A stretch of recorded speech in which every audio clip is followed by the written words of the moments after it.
Benny Gantz, okay? He's a tough guy. He bombed the hell out of Gaza in 14, but he's a general and not a political partisan, right? He comes from the military.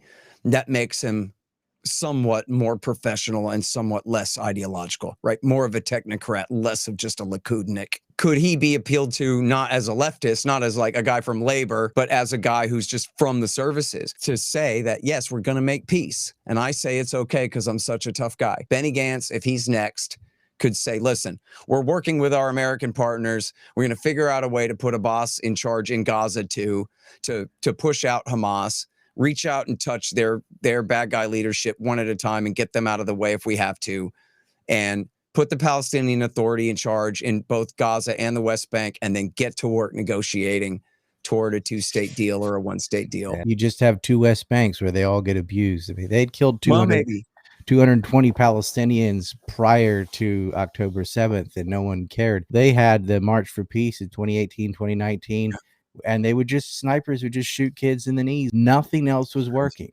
So they did the Cersei thing. I choose violence, because everything else we've tried to do, you just shoot our kids. And so they broke out of the cage knowing, okay, Israel's going to overreact to this and bomb our civilians like they always do, but the world's going to see it. And the world needs to see it. No one cared until an Israeli died.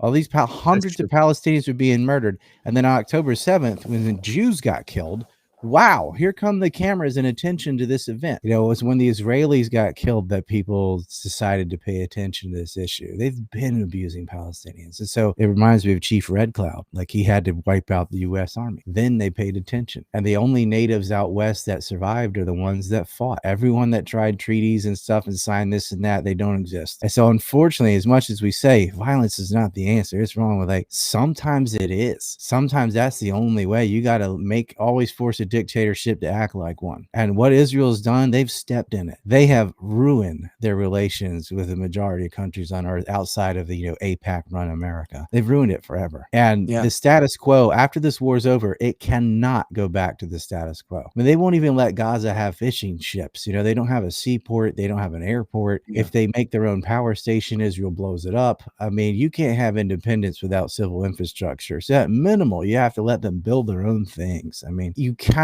have a solution to this until you get America out of the way.